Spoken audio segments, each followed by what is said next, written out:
Hey, what's up, guys? This is Colin, and we're going to be talking about Arcades the Strategist. We're going to do a quick little deck tech, showing you how I've built it. It seems to be a fairly strong deck. He's usually a threat most of the time, but let's talk about him real quick. He's Bant, which is green, white, blue, and 1. He's a 3/5 flying vigilance. He's our Elder Dragon, legendary creature. And his text says, whenever a creature with Defender enters the battlefield under your control, draw a card. Now this means we're going to be doing a Defender-based strategy. We also have each creature you control with the Defender assigns combat damage equal to its toughness rather than its power. It can then attack as though it didn't have Defender. Now this is just going to make some of those really cheap Defenders that we'll look at that make some really big threat really early. Alright, so that's what we're going to do next, is we're going to look through a couple of those creatures. Alright, and we're going to start with Shield Sphere. Shield Sphere is a 0/6 0 mana artifact. Counts as a wall, so and if I remember correctly, walls were eroded to be defenders, so all the walls you see will also be eroded to have Defender on them. This is just an older card. And it says, if Shield Sphere is assigned as a blocker, you put a -0, -1 counter on it. Which, of course, it's good early game, but let's be honest, we want him down after Arcades gets down, so we have a 0/6 for free, basically. Coming down swinging. The next card is going to be Wall of Junk. Wall of Junk's a 2-drop artifact creature. It's a 0/7. Whenever it blocks, you may return it to its owner's hand at the end of combat. So this one could be if you have to block a problem creature or something like that someone has coming at you. You can assign the block, and as it blocks, you bring it back, and you can play it down next time you play. 2-drop is insanely cheap for a 0/7, or for 7 damage on the board, especially with Arcades out. We're going to get to the next one, which is Wall of Denial. Wall of Denial is a 0/8 Azorius, which is blue-white, and 1. It's Defender, Flying, and Shroud. Now, the Flying and Shroud are very important, just because they give us that extra evasion. They give us that tough to kill ability with this creature. And it's swinging for 8 as early as turn 5. Earlier, honestly, with some of the land bases we have in this deck. So, a really good card to have in an Arcades style deck. Alright, and then the next one is going to be Amaranthine Wall. This is a Defender, artifact creature, 4 cost, a 0/6. You can pay 2 mana to give it indestructible until end of turn. And so that's just going to be a big wall that's going to be able to stay on the battlefield and keep your damage coming. Next, we're going to have Crashing Drawbridge. This is a 2-drop, 0/4 with Defender. And then you can tap and give all your other creatures haste until end of turn. So if you've had a turn where you've dropped a bunch of Defenders down the board with Arcades out, and you're just sitting there, instead of waiting another turn, tap them and swing out. Next we have I just really like the idea of this one. Guard Gumazoa. Basically indestructible during combat, because you prevent all combat damage that would be dealt to Guard Gumazoa. It's blue and 2, a 1/3 Defender with Flying. So again, you've got that evasion, and you've got that tough to kill. He's an incredible blocker, early game, even late game actually, just because he prevents all combat damage. So that helps against any of those Voltron decks, any Infect or things like that, or Death Touch. You're just free to block all of them with Guard Gumazoa, just because he's such a powerhouse blocker. We also have Dazzling Ramparts. He's a little on the higher end of our curve. But he's a white and 4 for a 0/7 Defender. Not usually all that great, but you can play a white and 1 and tap him to tap a target creature.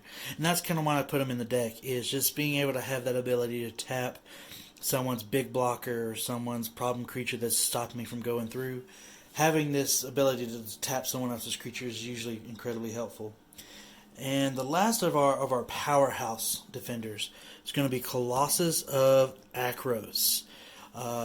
Defender, indestructible, 8-drop, 10/10 right out the gate. With Arcades out, that's 10 power on the board right there. Once you get up to 10 mana, which according with his mana cost up here, it only takes 2 more, you're swinging for 20 right there on the board. Gets monstrous, it'll get trample, and can attack as though it didn't have defender. So if you can make this monstrous, even if Arcades isn't out, you've got a 20-20 on the board. So that's a lot of threat right there. We're going to move on. We're going to move over to our just value creatures. These are creatures that will give us an extra card advantage when Arcades is out. Even this will help us with even if Arcades isn't out. And the first one's going to be related to Orator of Ojutai. It's a defender flyer, white and 1, 0/4. Now, as an additional cost to cast him, you may reveal a dragon card from your hand. You don't have to do it. Now, when it enters the battlefield, if you revealed a dragon card or controlled a dragon, Arcades is a dragon, as you cast him, you may draw a card. So, as long as Arcades is out, we will get that extra card draw off of Orator. And now we're going to go through a couple of the other cards to do this without that stipulation. We'll have Wall of Blossoms. Just when it enters the battlefield, you draw a card. Green and 1, 0/4 defender.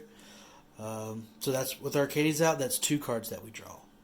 We have Wall of Omens, does the same thing it's essentially the same card except in white. Then we have Carven Created, a 2/5 double green 1 defender. When it enters the battlefield, we draw a card. And then we have Jungle Barrier, which is very similar. It's a Simic green blue and 2. It's a wall, so it's considered a defender. When it comes into play, you draw a card with 2/6. And so these are value defenders that stack really early, get really big really fast. And these here just give us that extra value that we need. All right, and so moving on from there, we're going to move over to our we're going to do our Manador defenders. And of course, you can't really do a defender deck without talking about Axebane Guardian. 3-drop, so green and 2, 0/3 defender. You can tap him to add X in any combination of colors, where X is the number of creatures or defender you control. And so he's insanely valuable, especially once we get to, the earlier you get him out, the better. Because then you're tapping for, by turn 3, you're tapping for 3 or 4 mana on in a perfect world. And so getting that value out really quick will help us cast our commander early, will help us cast those bigger creatures like Colossus of Akros, Defender of the or Dazzling Ramparts, and some of our bigger cards that we'll talk about here a little bit later. We're moving on. We're going to go to Overgrown Battlement. And this is our green and 1 Defender 0/4. You can tap him to add green to your mana pool for each creature with Defender you control. Now that's important because almost all the creatures in this deck are defenders. So you're going to be tapping him for a lot of mana as the game goes on. And so those are our 2 powerhouse ones. We're going to move on to some of the lesses. Still good, just not as powerful. We'll go to Sylvan Created, who's our green and 1, 0/3 defender, hexproof. He taps to add 1 mana of any color. Being able in a 3-color deck to tap for any of your colors, having that out by turn 2 is awesome to have, because that gives you 3 mana coming in before your next land drop. We'll have Vine Trellis coming in as well. She taps to add a green. Green is going to be one of the stronger colors in the deck, so that's why I put this in here. Having that extra green mana to pop out is wonderful to have. We'll also have Wall of Roots, green and 1, 0/5.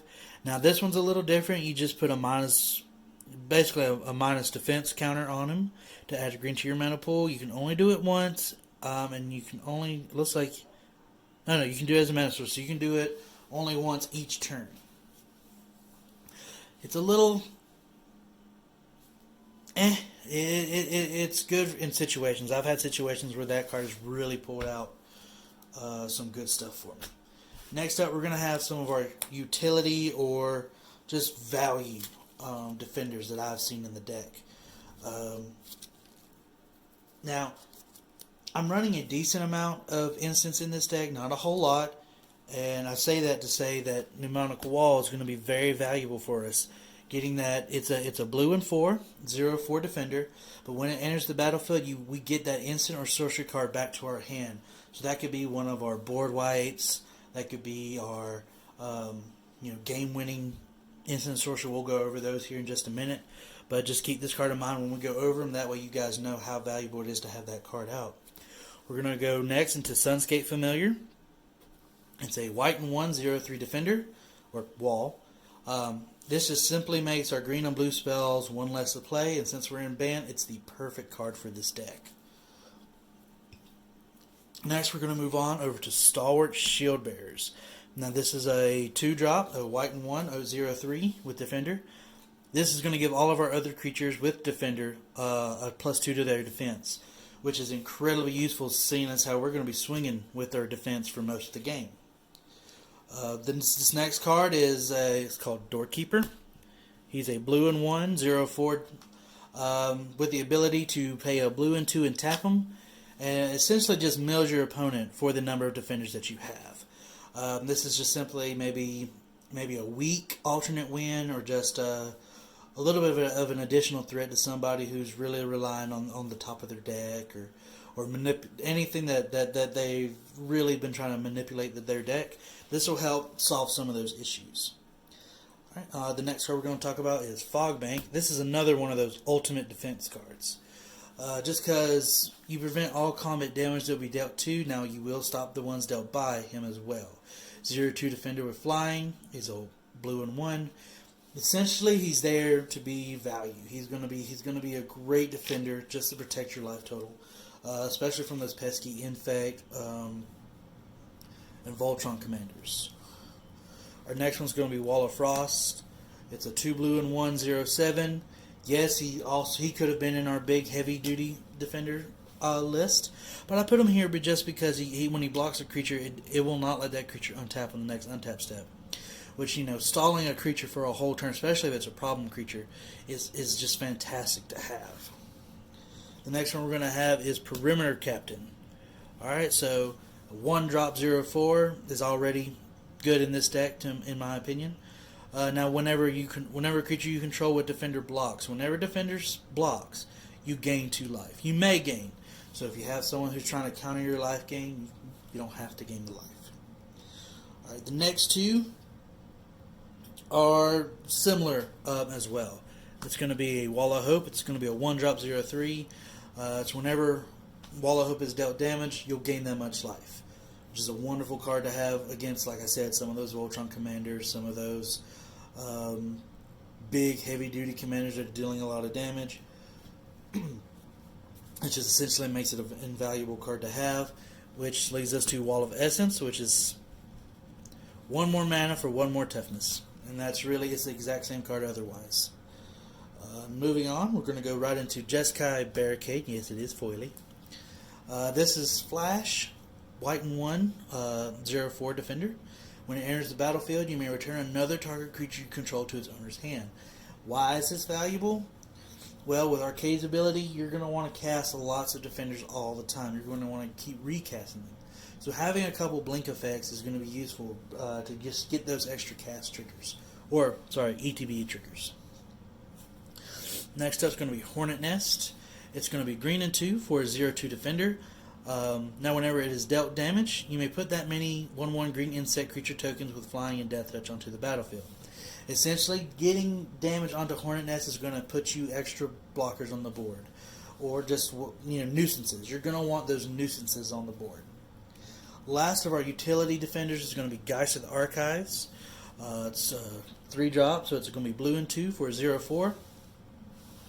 Now, at the beginning of our upkeep, we get to scry 1. Getting that extra scry every single turn is going to be a little helpful in providing filtering through your deck, finding the right cards to play at the right time.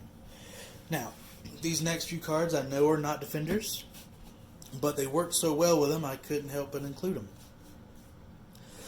First one we're going to talk about is Archangel of Ties. It's a 3 white and 1 for a flying 3/5 angel. Now, as long as it's untapped, creatures can attack you or Planeswalker unless they pay 1 for each creature. And then the opposite is true when it is attacking. So when Archangel of Ties is attacking, it cannot be blocked unless their controller pays 1 for each creature blocking. So it's a good tax card to have in this deck, especially when you're swinging and defending with big damage creatures. So getting all that, getting the target, getting the hate. This is going to make some of that damage a little harder to come by you. Oh, I'll just leave that there. Next one we'll do is Mentor of the Meek. Now, whenever another creature with powers 2 or less enters the battlefield under your control, you may pay a mana, and if you do, draw a card. It's just adding card advantage to this deck.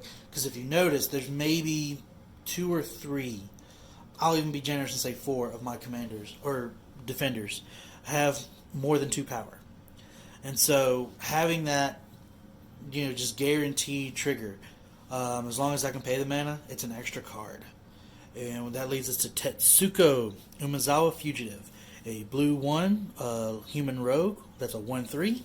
Creatures you control with power or toughness 1 or less cannot be blocked. And so in a defender deck, that essentially makes you swinging for 7, 8, 9 damage. Just not even able to be blocked. Being able to swing with that much damage and not being blocked is insanely useful. So that's the creatures for the deck. Now that we've talked about the creatures, we'll go ahead and discuss the planeswalkers that we've got in the deck. We'll have Huatli, the Sun's Heart. This is a hybrid green and white, and with additional 2. The static ability is each creature you control assigns combat damage equal to its toughness rather than its power. So this is just essentially making our defenders hit with their defense rather than their toughness. I know it doesn't give them the ability to attack, but we have cards that do that for us. Its -3 is gain life equal to the greatest toughness among creatures you control, which is another reason it works so well with defenders.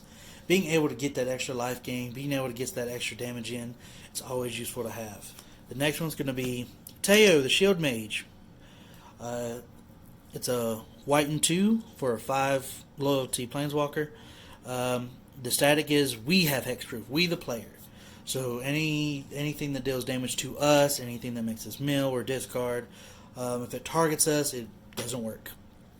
Its -2 gives us a 0/3 white wall creature token with Defender, which I actually have. Da-da. And then the last one is going to be Elspeth, Sun's Champion, also a foily one. This is a 2 white and 4 loyalty planeswalker. The +1 is put 3 1 white soldier creature tokens onto the battlefield, just extra bodies to have. The -3 is what we're looking for. Destroy all creatures with power 4 or greater. Now, having that ability to just wipe, one-sided board wipe essentially, because most of our creatures, as you see, are very few of them are over 2 power. The -7 is just a little bit of extra value, but you're really going to want to do the -3 more. The -7 gets us an emblem that gives our creatures +2/+2 and flying. We won't be using that as much. We're mostly going to focus on that middle ability there. And that's the Planeswalkers. Let's go ahead and move over to enchantments. These enchantments are cards that I felt were very valuable. And the first 2 are going to be repetitive effects of our commander. So having that green 1, Assault Formation, each creature can assign combat damage equal to its toughness rather than its power.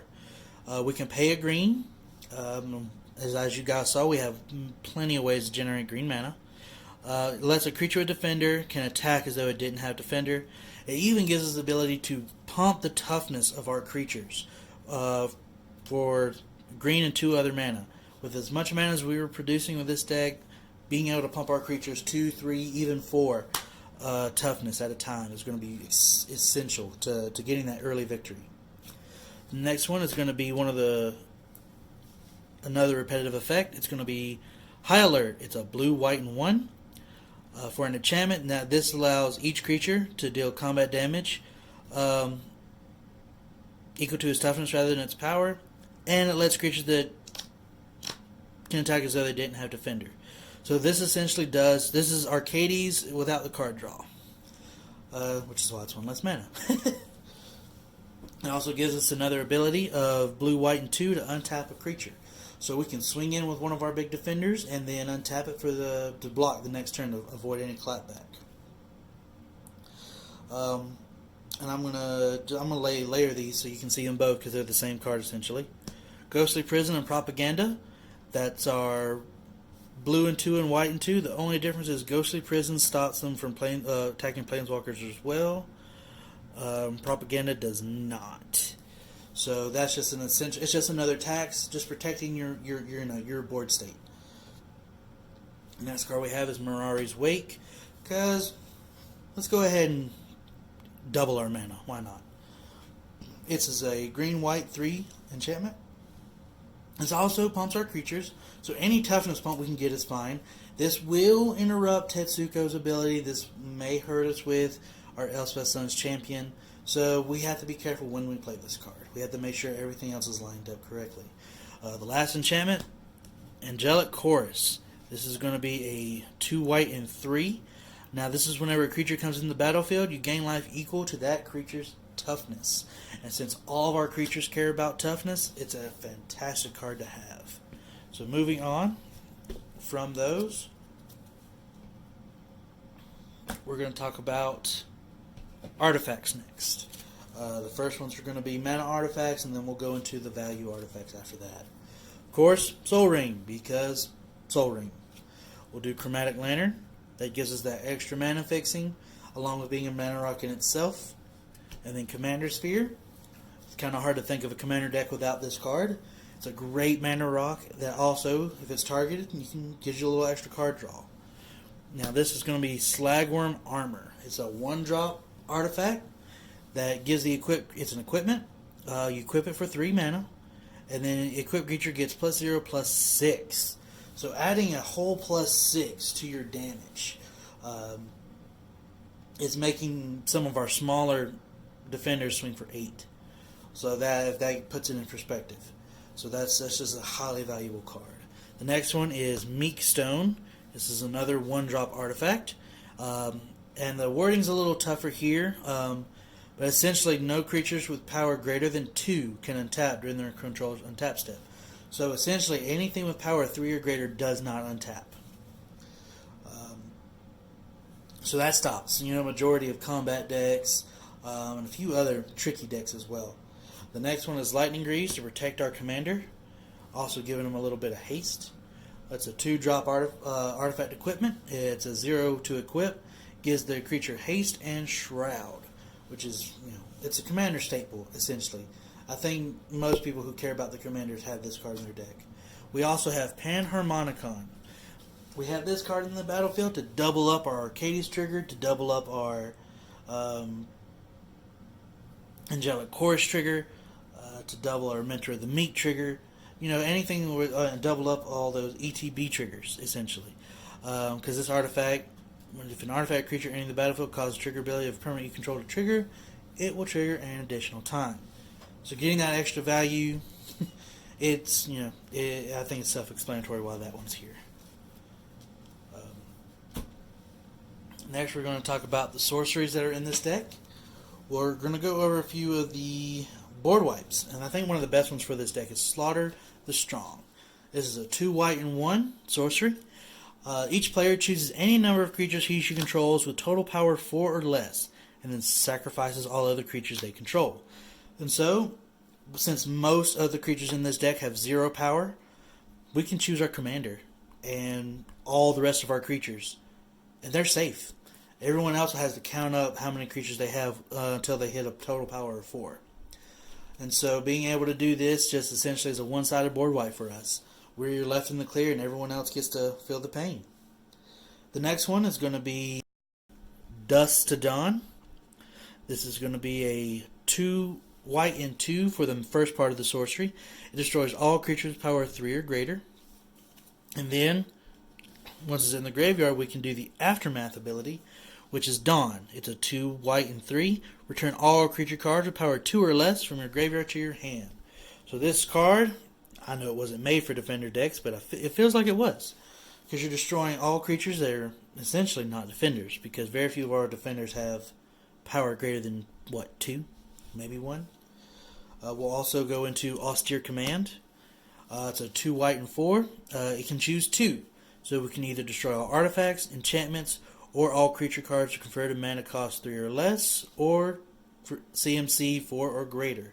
So it's just a good, it's good to have options. And so if you're in a sticky situation, if something's going bad, something's not going your way, the majority of the defenders in this deck, the majority of them or 2 to 3 drops. So being able to hit anything 4 or greater, yes, that does hit our commander, but thankfully we make enough mana. We're able to stall long enough to get enough mana. We'll be able to recast him no problem. Another good one for this deck is Fell the Mighty. So essentially this allows us for a white and 4 additional mana to destroy all creatures with power greater than target creature's power. And so if we don't have our commander out, or if we're okay with losing him for a round or two, we can play this card and say target, say for example, Geist of the Archives, power of 0. So anything that's power greater than 0 is going to get blown up. And then the last one is just a mana ramp spell, Kodama's Reach. This is a green and 2. Lets us search our library for 2 basic lands, reveal them, put one into the battlefield tab and the other one into our hand. Getting our mana fixing in anything more than 2 colors, you're going to want some mana fixing. So getting this ability to fix our mana pretty quickly, it's invaluable, honestly. So moving on, we're going to go over to our instants. And then after that will be our mana base, and then we'll be done.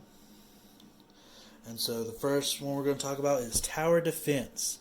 Now this is going to be our game-ending instant. This is going to be something that we're going to wait to the last possible second to cast. It's a green and 1, and it lets creatures you control get +0/+5 and gain reach until end of turn. The reach part we're not too concerned with. It's that +0/+5. Adding 5 additional toughness to every single defender that we have. That's going to make a ton of value, especially when we're swinging with 4, 5, 2, 7, 6. Add 5 to all of that. That's game winning right there. I can't tell you how many times this card has won me games. Next is Sword to Plowshares, which is just valuable removal. It exiles a creature. Controller will gain life equal to its power. We're okay with that because we can take care of that life anyway. The next is going to be a Psych Rift, which if you play Commander, you know about Psych Rift.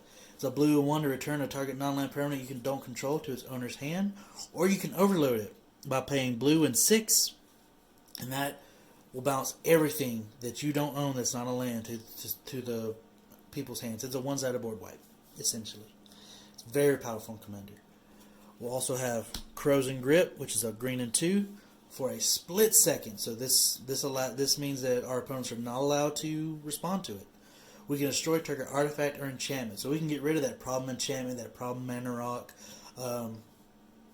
Maybe someone else is running a Panharmonica or a very problem artifact. We're able to get rid of all of our opponent's things with this. Next one's going to be Unwind. It's one of my favorite counter spells. I'm not much of a control player, but if I was, this would guarantee to be in the deck. I don't see enough people play it, actually. It's a blue and 2 to counter target non-creature spell, untap up to 3 lands. I know it's specific to non-creature spells, but in Commander, you'd be surprised at how many of those there are. Being able to untap 3 lands, doesn't matter what lands they are, so it can be some of our dual lands as well. The next card is essentially the same thing, but better. It's going to be Rewind. It's 2 blue and 2. Counter target spell, and then we can untap up to 4 lands after that. The next card we're going to talk about is Eerie Interlude. This exiles any number of creatures we control and return them to the battlefield at the beginning of the next end step. This essentially gives us all those Arcades triggers an additional time, and all at once. So this lets us refill our hand. This lets us get some extra life if we've got the Angelic Chorus out. It just does a lot of stuff all at once. And the last one for instance is going to be Turn the Frog. Now this is until end of turn, makes a creature loses all abilities, and becomes a blue frog with base power and toughness 1 and 1. Now this helps for any of those problem creatures that are just, maybe it's early game and someone's just nabbing at us, or someone's put Arcades down too many times, we're having trouble getting them cast, or we just need to stall for another turn. This Turn the Frog helps us turn the tide. It can be game changing. And the last thing we're going to go over is our mana base. We'll do basics first. I'm only running about 5 islands. Running 1, 2, 3, 4, 5, 6, 7. Running about 7 planes. I'm just showing you that I did the full art because it's extra. I worked hard on this deck.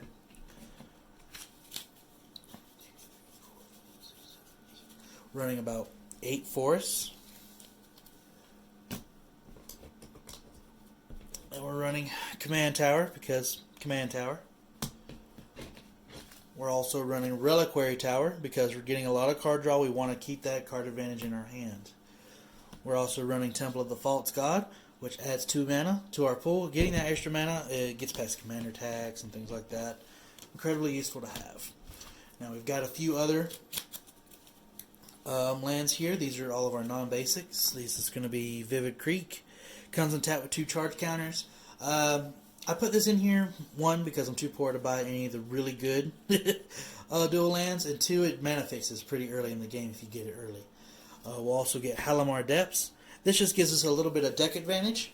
Being able to look at the top 3 cards of our library and situate them how we want, this can help us ensure a land drop. This can ensure another defender hitting the battlefield. It's incredibly useful to have. And then we have our 3 bounce lands, the Silesian Sanctuary, Azorius Chancery, Simic Growth Chamber. Yeah, they're all self-explanatory. They all tap for 2 mana apiece of the colors that we need. And then I think the next one is I have 3 check lands. We have Glacial Fortress, Hinterland Harbor, Sunpetal Grove. And the check lands, they check for a land of the colors that they are, and they're untapped if one of those requirements are met. I do have 1 scry land, the Temple of Plenty. I could put more in here if I had them. I just don't have them, because I'm poor. Alright, I've got the 3 of the Gain Life lands, so Tranquil Cove gains us a life. Thorn Falls gains us a life, and Blossoming Sands gains us a life. Have those in here, just getting a little bit of extra life, doesn't hurt, and then helping us fix mana. Early. These are good early game. I'll admit they're not good late game. And the last 2 are Port Town, which makes us reveal a plains or island to allow this card to come in untapped, and then Fortified Village, which does the same thing for plains and forests. And that, ladies and gentlemen, is Arcades, the Strategist. If you guys think that there should be something I should cut and replace with something else, if you guys have any other opinions about the deck, let me know. I'm going to try to have a link, or at least a deck list, up for you when I post this video. I'm going to try to have more. This is my first video that I've done, so hopefully the quality and the timing will probably be better as we go on. But if you guys have any other questions, hit me up, let me know. Until then, signing off.